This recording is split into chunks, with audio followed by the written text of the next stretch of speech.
students, this is your science teacher Ms. Fatma, and in today's video lecture we are going to discuss a topic 11.3, that is about the application of expansion and contraction. In the last video lecture we have discussed about the thermal linear expansion and contraction and how the solid, liquid and gases expands and contract, and what are the effect of the contraction in our contraction and the expansion in our daily life, right? So today the thing we are going to discuss is about the application of expansion and the contraction. So there are a lot of application of the thermal expansion and contraction. They are used for different purposes, and in your book they have given you different examples to elaborate this topic. Fine. So in industries, in many devices, these are being applicable to make our work easier. Fine.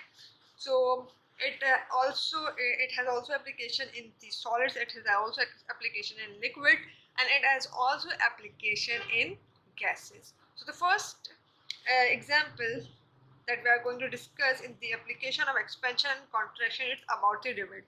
So what is rivet? Rivet is a small cylinder of a smooth shaft, like this is the smooth shaft, fine, whose one end is swollen. Can you see from here? And it is also called head, while the other end is flat, a flat surface. This you can see from the picture, fine. And this flat surface is usually called a bulk tail, right? So when you're supposed to join two steel plate, what you need to do is you need to insert the hot rivet through the hole of the steel plates. Fine. When you're supposed to join the two steel plate, what you need hot rivets, right?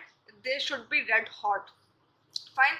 The hot rivets are used to join the metal plates, and the process in which two metal plates are joined together by means of rivet, this process is called riveting.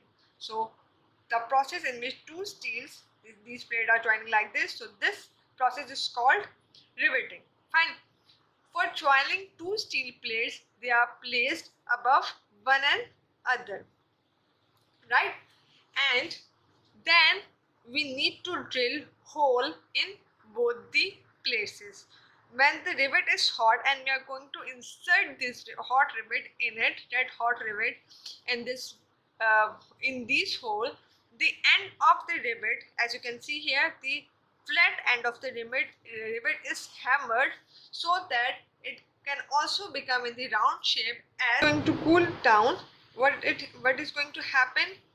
This rivet is going to get contract, and when this contraction is going to happen, this results in the firmly grip between the plates, as you can see from the third picture. So this whole process is called riveting. So where the riveting is useful, so the process of riveting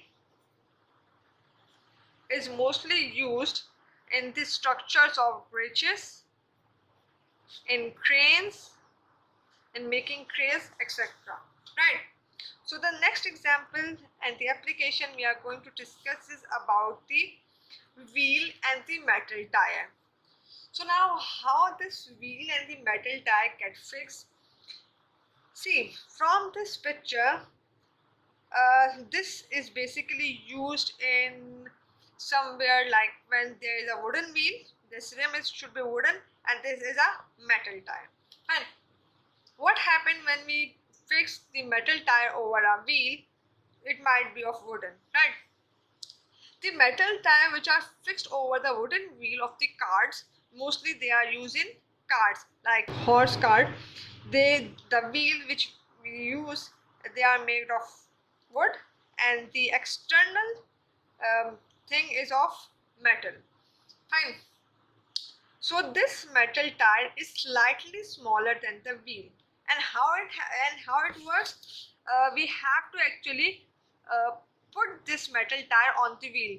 The wheel is bigger, and the metal tire that we need to put on it is slightly smaller in size.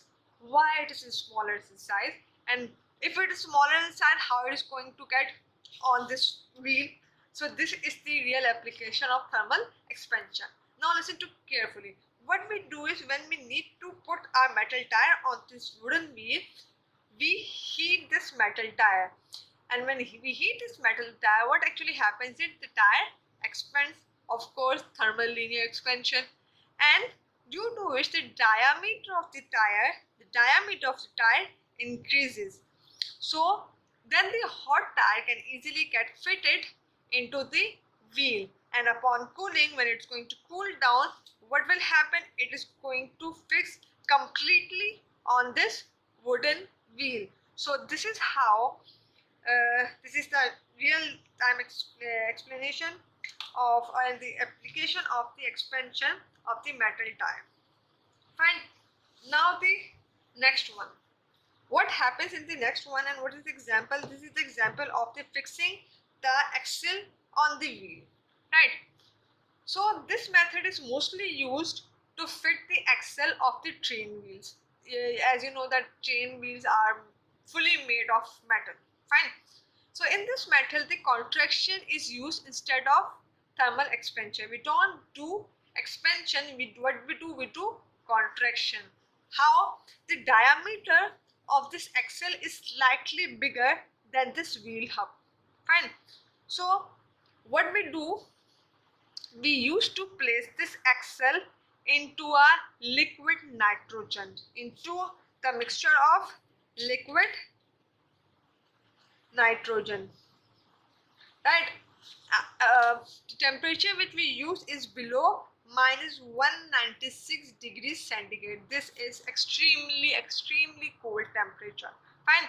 So what happens is, at this extreme cold temperature, the axle cools and it gets contracted. As you can see from these both pictures, this diameter of axle is more here, and when we have put into the cold mixture of the liquid nitrogen at the temperature of minus 196 degrees centigrade, what happens is it is going to get contracted. Can you see the difference between both the axles? This one has the bigger dia than this one. So what happens next is, when we insert the axle, and this is the wheel hub, and allow it to cool in the room temperature. So at the room temperature, what is going to happen is, this axle is again going to come back in its original diameter. So when it's going to come back in its original diameter, what is going to get fixed in this wheel hub. So it will tightly packed. So this actually the example of the wheel trim. Fine. So the next one that we are going to study in the application of application of expansion and contraction is bimetallic strip. In the first video lecture, I guess I have discussed about what is bimetallic strip and what is meant by bi and what is meant by metallic strip. Metallic strip is why it's called bi, because it has two metals on it. One is brass and other one is steel. Right? The brass has the more thermal linear coefficient than the steel. So this bimetallic strip has the various uses. It is used in your electric iron. As you can see here, it is used in the fire alarm. It is used in the thermometer. So bimetallic strip is used at many places in the electrical appliances. Fine. So the first what we are going to discuss is about the electric iron. So what happens in electric iron is, as you can see from this picture, in an electric iron, when the electric current flows through the heating element, this is the heating element, it becomes hot. The bimetallic strip contacted with the heating element through the spring begins to heat up. On getting hot, the bimetallic strip bends towards and disconnect from the heating element, and this makes the electric circuit open and switch off the electric iron. If you have used the electric iron, you must have experienced this, that after a minute or two it becomes disconnected. It feels like that it's not working, and after a few times when it gets cool, then it again make its circuit and again start getting heat. So on cooling, the bimetallic strip strains and the circuit again close. Let me explain it like here. So suppose this is the bimetallic strip, fine, and this is the whole circuit, and this is the heating element. This is the place, and this is attached with the spring. right? The next example that we are going to discuss is about in the fire alarm. Bimetallic strip also used in the fire alarm and same as the word. So in the case when the fire breaks out, the bimetallic strip that is used in the fire alarm gets hot. It gets hot, and when it gets hot, it will bend towards the down direction. Fine. Whenever it's going to bend, the brass is going to bend more than the iron. Fine. So in the bimetallic strip is used in the fire alarm, gets hot and bends and touch towards the contact point. This is the contact point of the battery, and in this way the circuit is completed and the bell is connected to the fire alarm, and the bell rings and it warns us about the fire, and this is how the fire alarm works.